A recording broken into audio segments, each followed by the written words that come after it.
Hi, my name is Callie Rowbottom, and this is my video over the skeleton, the internal organs, and external systems of the bird. I'm going to start my video with the skeleton and particularly the head of the skeleton. I'm going to start off with this area right here. This bone right here is named the orbit. And then I'm going to move down to the bottom of the jaw. This bone that I'm indicating to right here is the mandible. Then I'm going to move over to this almost cavity right here. This is the middle ear cavity where all the middle ear bones would be. Then I'm going to move to right here. This bone that I'm indicating to is the maxilla. And then I'm going to indicate a little higher. This right here that I'm touching is the nasal bone. Then I'm going to go over this bone right here is the premaxilla, and then lastly this small bone right here is the jugal bone. The next portion of the bird skeleton that I'm going to be indicating to is the vertebral version. The first part of the vertebral column is from probably around this neck area to almost where the upper point of the wings are. This is the cervical area of the bird. The next one is right up here where this where the wings start to almost right in this area. This is the thoracic part of the bird. The next part is the solid area right here. This is referring to the sina sacrum. And then the last portion is this little bitty portion right here. This is the caudal vertebra.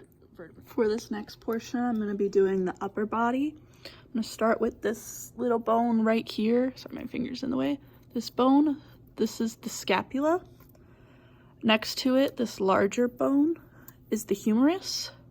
Next to that, this sort of thinner bone is the radius. Next to that, the larger portion of it is the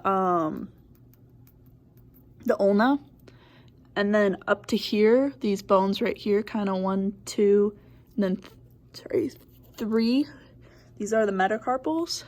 Then lastly, these bones on the side of them, these kind of smaller, thinner bones, are the phalanges. Then for the rest of it, I'm going to turn it. And this bone right here, these thin bones connecting, this is the furculum.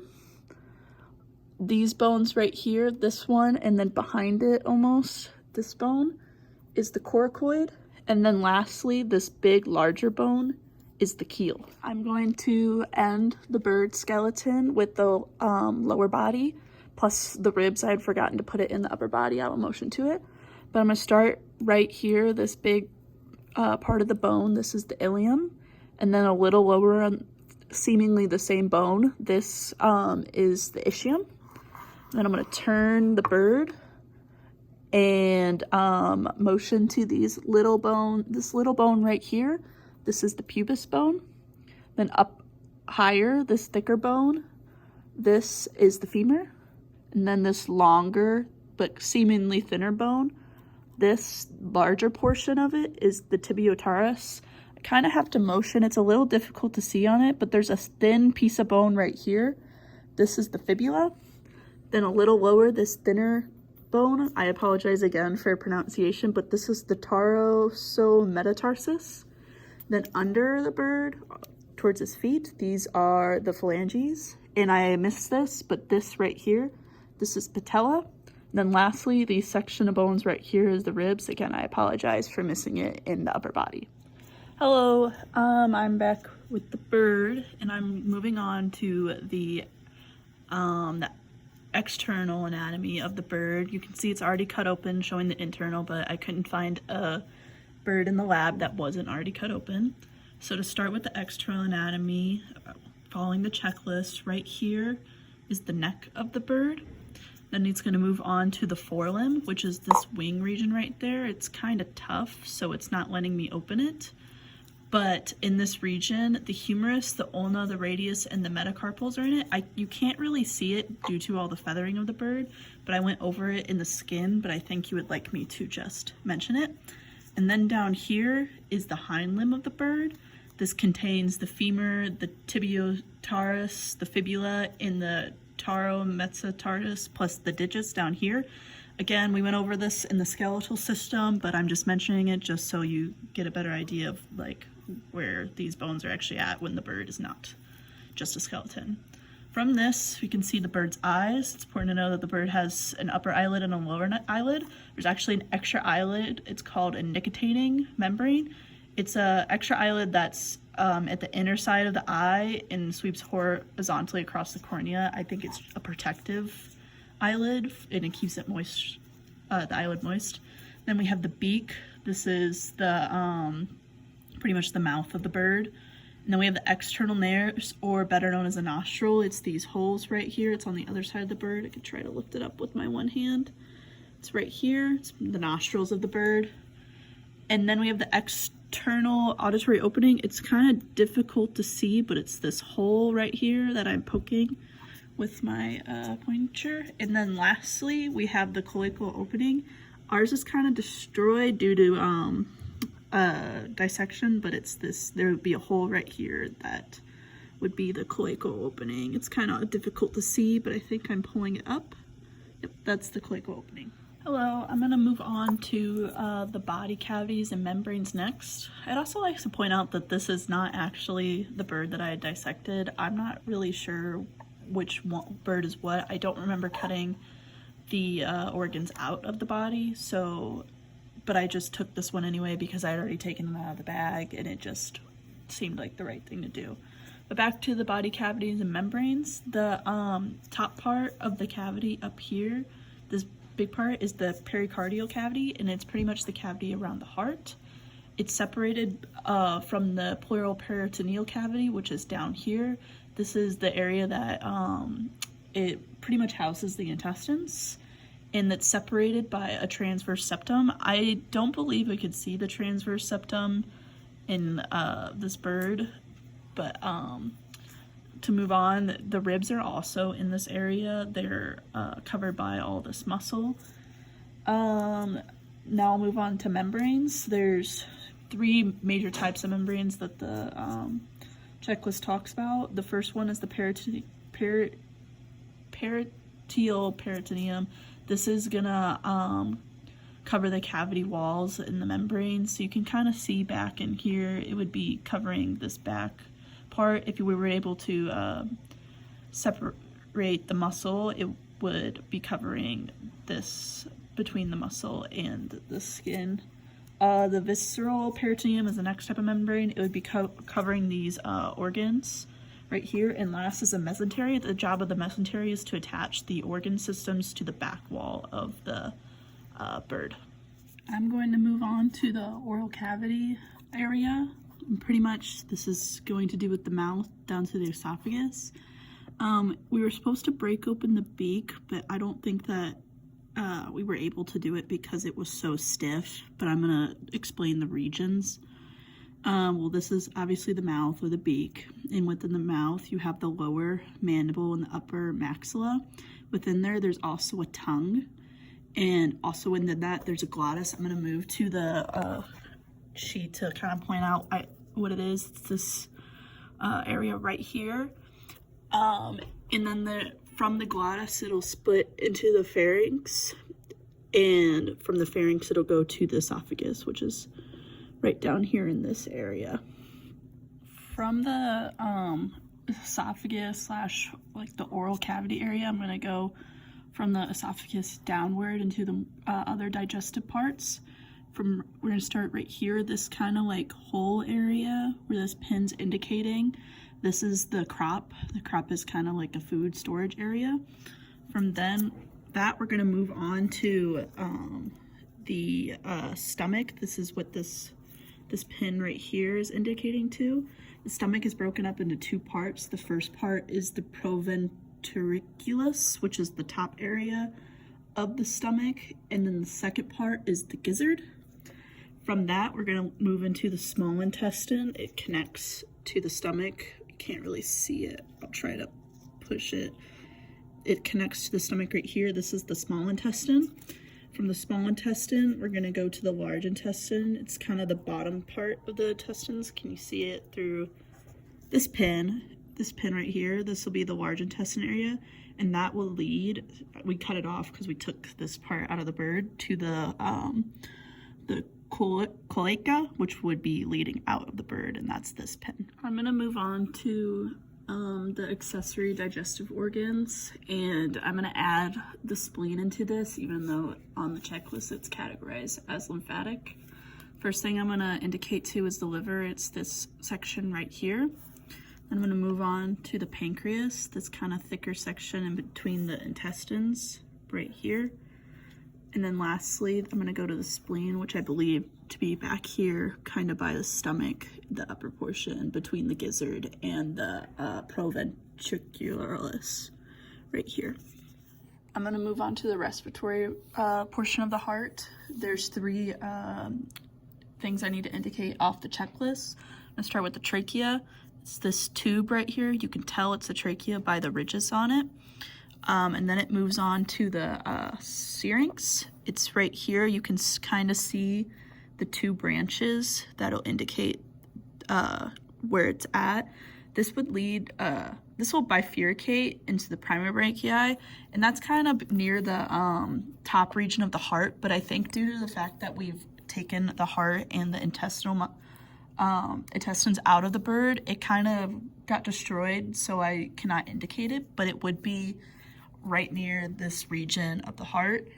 But yes, this is the respiratory section of the bird. I'm gonna move on to the urogenital portion of the bird. This is the consists of the kidneys, the ureter, and the cloaca.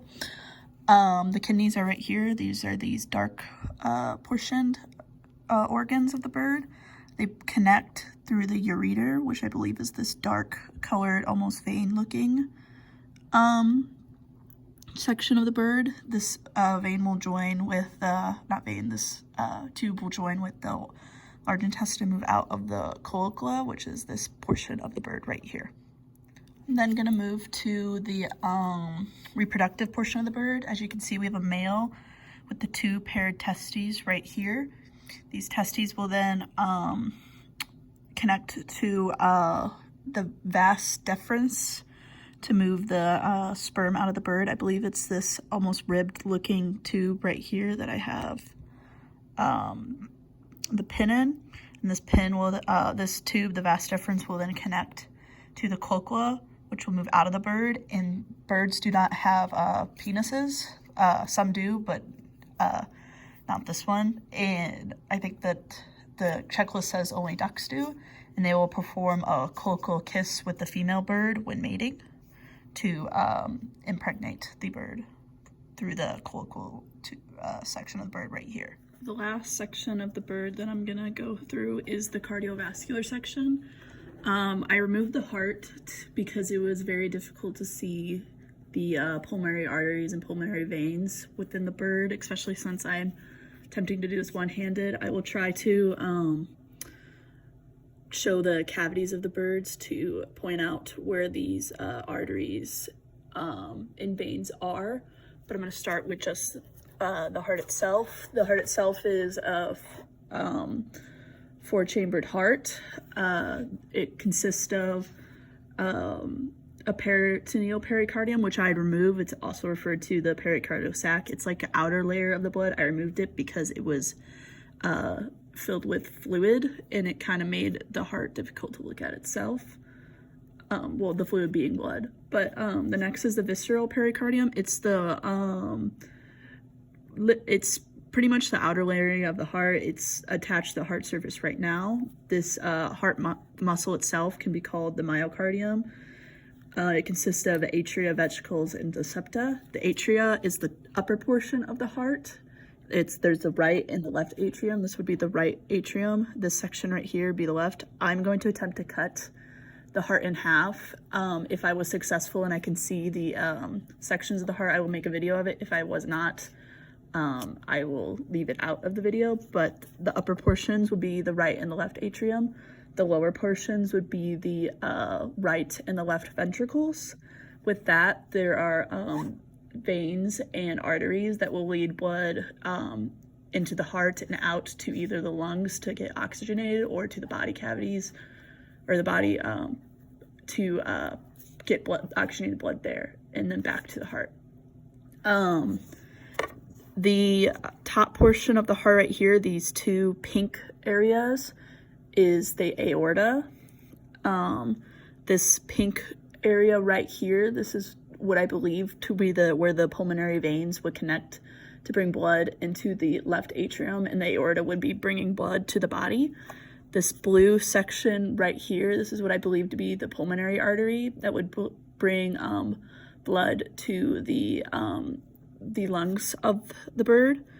These two kind of cavity hole areas, this is what I believe to be the connecting parts of the superior and the inferior vena cava. I believe that because I had pulled the blue coloring, which would be the dye of the bird, out of these holes. I think this is the two areas where they lead and connect to that section of the bird. I was successful in cutting the bird heart in half, but I was unsuccessful in taking a video over the heart actually connected to the bird. I'll show you. I could not be able to lift up the heart high enough to be able to show you where the pulmonary veins and pulmonary arteries connect and leave. I apologize, but I can show you the inside of the bird heart. This would be the left side of the bird, or the right side, of the bird heart. This would be the left. You can tell because this side of the heart is a lot thicker than the right side. This upper portion right here, this would be the right atrium. This would be where the superior vena cava and inferior vena cava bring in the blood from the deoxygenated blood from the body. Right here is the right ventricle that would push the blood up through here to the pulmonary trunk and out over here to the pulmonary arteries to go to the lungs. And then the blood would be brought back in over here through the pulmonary veins to the left atrium right here. The oxygenated blood, it would go down across the bicuspid valve, which is around this area, to the left ventricle right here, and up the aortic semilunar valve through the aorta out kind of here to go to the body. You can see the 4-chambered hearts right here. I failed to mention the tricuspid valve, which is right here in between the right atrium and the right ventricle.